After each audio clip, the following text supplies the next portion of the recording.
What's up, boys? It's Nick from Team Table 501 here. I'm the king of the scrubs, and today I'm going to bring you an updated Domain Monarch deck profile for April 2018, post YCS Memphis, and post Layer of Darkness structure deck. Now, I do want to apologize really quickly for not being able to upload as often. Again, for those of you who don't know, I am a college student. I currently just finished my freshman year at Eastern Michigan University, so hooray for that. I've just been very busy with finals and very busy with life, trying to figure out, get a job situated, stuff like that. So I really haven't had as much time to play Yu-Gi-Oh! Really as much as I would have liked to. I've been able to catch Magic because it's usually on the right nights. Usually I either wouldn't have class or I wouldn't have work or whatever it may be. So I didn't really have to worry about stuff like that. But with Yu-Gi-Oh! I couldn't really get stuff balanced out. So, but luckily I should be able to get my schedule to align to where I'll be able to attend locals on a semi-regular basis and be able to just play more often online to get testing in for upcoming regionals and events. Hopefully I will be able to attend. So there is that. But I completely lost my train of thought there, sorry. But yeah, this is Monarchs. The deck list will be in the description for those of you who don't want to listen to me blabber on, which is perfectly fine. I really haven't played this deck a lot. I've been playing more Fluffles and Senjus, but I feel like now that with Layer of Darkness out, I feel like I should give the deck a shot, mainly due to the fact that this deck can grind really well, and it sometimes can just get your helmet wins. But against the meta decks, you really, really struggle because Pendulum Edition just has so many outs to your deck through Purple Poison, and if they go first, they can just make 3 negates, and you can't play your stupid deck. And with Draco, it's like, Draco's like a 90-10 even after side deck. Like, honestly, it's almost impossible to beat Draco with this deck. There's no way you're going to beat it. And, like, Trickstar, like, it's really, like, drop down, but if you have to play against Trickstar, the matchup isn't, like, completely terrible, because you shut off a lot of the ways that, like, because the thing is, the reason Trickstar loses to Draco is because their monsters are really, really big, and it's the same thing with this deck. Your monsters are just really, really big. Even Link Slayer just being 2k attack, Trickstar can't run over that, so. But no more blabbing, let's just get into the deck since that's what you're here for. I've adapted a few new theories into the deck, but it pretty much is the same old, same old. So, starting off with the main deck, we have one copy of Aether because she is by far the best card in the deck. Like, Aether Stormforth is still one of the most degenerate things this game has going for it, so there's that. 3 Erebus, this is the win condition of the deck. Non-targeting removal will always be great, and this card is just unfair because it has Graveyard Recursion, so you can basically do it every turn. Like, even after it dies, you can just have access to it, which is nuts. 1 Thessalos, the only reason this is in the deck still is because of Draco. Going first against Draco, basically you just want to stop them from having as many resources as possible for them to break your board. Shut up, dog! And this card just allows you to just get the free, so like you get free information out of it, and you're able to take a card out of their hand. So, and sometimes you just get lucky and you can open Erebus Thessalos and take 2 cards out of their hand. So, there's that. 2 Karaz. I don't know, like, I hate this card a lot. Like, I think this card is awful right now. But this deck is just so bad. And this deck just, like, needs the card advantage from Karaz to get engines going. And just the fact that it's a Monarch, and it's much better to draw than not Monarch cards. So, there's that. Like, drawing Karaz is kind of better than drawing Majesty's Fiend, because Majesty's Fiend doesn't add anything to the board. This does. This can see more cards and get your engine going. Majesty's Fiend is the card you search when you're ready to win the game. Like, summoning this on the field, basically, either you opened it and it's your only play, or you've searched it and you're going for game. This card is like Rockman in True Draco, where it basically just stops your opponent from literally doing anything. So, and then this is like win condition number 2, is Vanity's Fiend. We all know what Vanity's Fiend does at this point, that's why I'm not really explaining what any of the cards do. I feel like most of you know what they do already. Like, Vanity's Fiend is busted. Like, this card is legit unfair. Like, it basically stops your opponent from the one thing that Yu-Gi-Oh! Wants to do, which is special summon.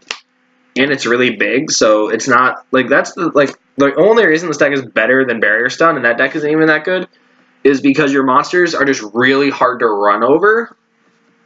Like, against against Barrier Stun, you can just go literally, okay, normal summon, like, my 1500 Stratos guy. Swing. And you force them to do something. With this deck, they can't go normal 1500 Stratos guy swing. So there's that. So 11 Monarchs and then Tribute Fire, We have the 6 squires. These cards are broken. These cards are unfair. Well, Edio, just like, this card generates so much free advantage for you, it's ridiculous. And Eidos gets your engine going so you can generate the free advantage, but these cards lose to Called by the Grave, Ash, Ogre, Valor, Gamma, DD Crow, like literally every piece of interaction right now. Which is why this deck can't play, is because these cards, you don't care if these cards lose to interaction, you care if these cards lose to interaction, so. Sorry about that. But yeah, no, it's just these cards get interacted with way too easily, so you're not able to play your deck. But when they're not interacted with, they create a ton of advantage, and they give you a ton of board presence. So you gotta play 3 of each. And then 3 Link Slayer. I will continue to promote this card until the end of time. This is a very powerful card in this deck. The Cyber Dragon-esque effect to just drop itself onto the board is still relevant, and the fact that it's 2k is relevant. The spell and trap removal is relevant. It's a level 5, so you can tribute summon it if you have to get your engine going. So there's that. 20 monsters, onto the spells, 3 domain. This is your win condition, like part of your win condition. This is the only reason the deck is partially alive at the moment, is because this card is still just unfair. Like, even Pendulum Magician will lose to an unanswered domain, just because they're not able to generate a bunch of stupid free advantage. And, like, even though Astrograph is 2,500, it's not 2,800, and that's the magic number people need to get to, is 2,800. They can get to 27, and maybe they can get to 20, you know, like 28. But if they don't get to 28, they lose. And then 3 Tenacity to search our super broken cards. And then 1 Pantheism and 1 Stormforth. This card can come back to 3 and it wouldn't be a problem. Stormforth, this is the card that needs to come back for this deck to even do anything remotely in the competitive metagame. Stormforth was the reason this deck was so fucking broken. Like, even back in the day. Again, Aether Stormforth is one of the most degenerate things you can do, just because it not only potentially clears 3 monsters off your opponent's board, or it can give you a +3 in card advantage, and it establishes your domain lock, which is one of the things you were trying to do in the first place. And both of those cards were at 3, and both were easily accessible. So, like, this card needs to be at 3 for this deck to even, like, be playable. Like, I'd much rather play with 3 Stormforth than play with 3 Pantheism. I'd much rather Pantheism be banned than Stormforth. Like, that's how broken this card is. The 1 March to protect Vanity's Fiend, and I'm playing 1 Return. So, originally, like, even, like, throughout multiple formats, I was playing 3 Returns. But I've cut it down to 1 for 2 major reasons. 1, it doesn't bait negates in the Pendulum Magician matchup. And 2, it doesn't contribute anything to your board going second. Like, this card, you can, like, opening multiples of this going second is ass. Whereas opening multiples of Foolish Burial Goods going second is good. So I've replaced the 2 Returns with 2 Foolish Burial Goods. Mainly because Foolish Burial Goods is essentially copies 2 and 3 of Stormforth. And what I mean by that is, so you'll activate your Foolish Burial Goods, you'll send your Pantheism from deck to grave, you'll banish it, you reveal 3 Tenacities, you get a Tenacity, and the Tenacity adds Stormforth. So essentially, Foolish Burial Goods has turned itself into Stormforth.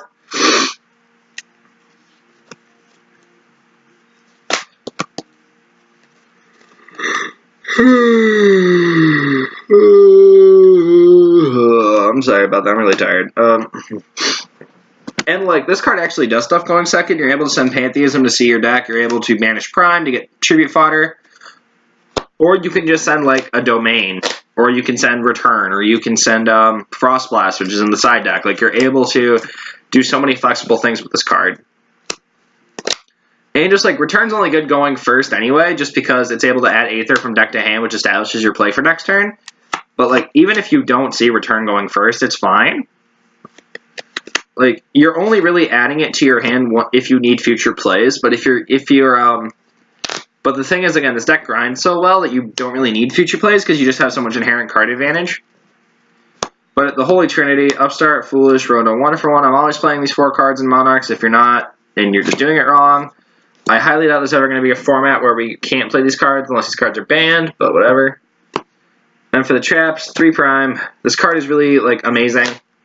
Like, it's able to put cards back in your deck so you can see them again, and it's able to just summon itself as tribute fodder, so you can either block attacks or, again, tribute summon.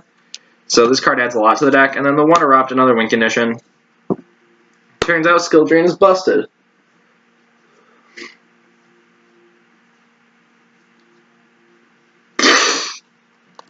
moving on to the side deck, we have our field center. The side deck is where most of the changes are. It's beginning with 3 copies of Trap Eater. So the only reason this is in the side deck is because of the Layer of Darkness structure deck. That deck did not have a great showing at Memphis, but I'm still worried that people are going to play the deck and it's going to be very well represented in the metagame, regardless of its success rate. So people are going to probably start siding cards like Anti-Spell, Goes in Match, Match of Restrict, Rivalry of Warlords. Just cards that really give you a very hard time, and Trap Eater is the out to them. Because not only does it out the card on their field, but then it becomes tribute fodder for you, so you're able to establish a board. And randomly, if you run into the mirror match, you can out Erupt and Prime, which is really funny, but it will never happen, because if you play a mirror match, then God fucking bless, but this is better in the Darkest Diablos deck, because they play a lure, so even if this is dead, you can just banish it for a lure, and it's out of your hand, but even in this deck, this card is pretty good. You could arguably play Zaphion over this card, but I think this card is better than Zaphion right now. At least in this deck. The second match is Fiend for Trickstar, because GG no Recappa. Caius for going second. This card is insane, banishing 3 cards off your opponent's field. And then there's a Borg for going first, because hitting all your opponent's Mechabuzz makes them cry. And then the Frost Blast, obviously, if I'm going second, I like to side this in, so I can just add all the back row. 3 Soul Exchange is my going second card. This card is actually insane right now. Just being able, 1, it's not once per turn. B, it baits all the negates in the world because your opponent's just not going to let you, tribute their shit. And 3, it just works really well in the deck. It's more copies of Stormforth, but they're worse. But,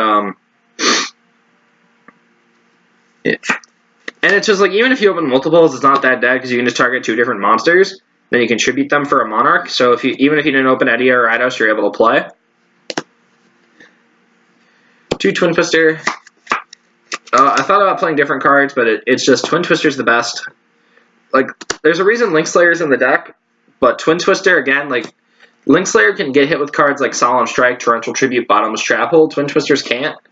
And, the deck just pluses off of discarding. You can discard Edia, Eidos, Prime, Erebus, whatever, Pantheism. You can get your cards back. The Dark Hole and the Raigeki. This deck, going second, this deck is pretty much awful. You pretty much can't play. Again, if you go second and you go normal summon Edia and you get Ash, your opponent can literally kill you by almost doing anything. So you definitely need cards like these for going second. And then Solemn Warning. This is mostly because Monarch's Erupt is dead against Draco, so you replace the Erupt with the Warning because this card's actually good. At least against Draco it is, so.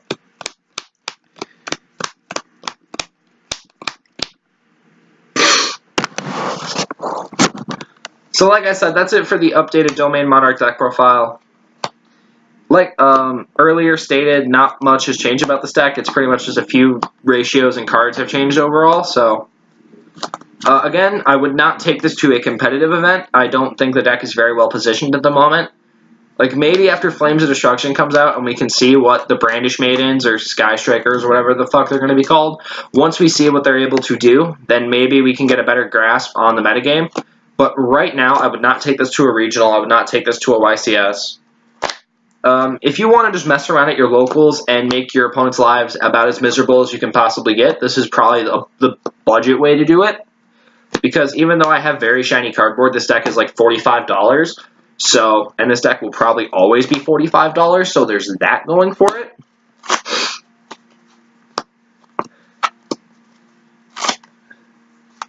And just again, this deck plays really big monsters, very hard for your opponents to get over, so if your locals is just full of people who are just playing extra deck combo decks that aren't Pendulum Edition, and it's basically 1 or 2 True Draco players, you could probably play Monarchs at your locals and get away with it, so.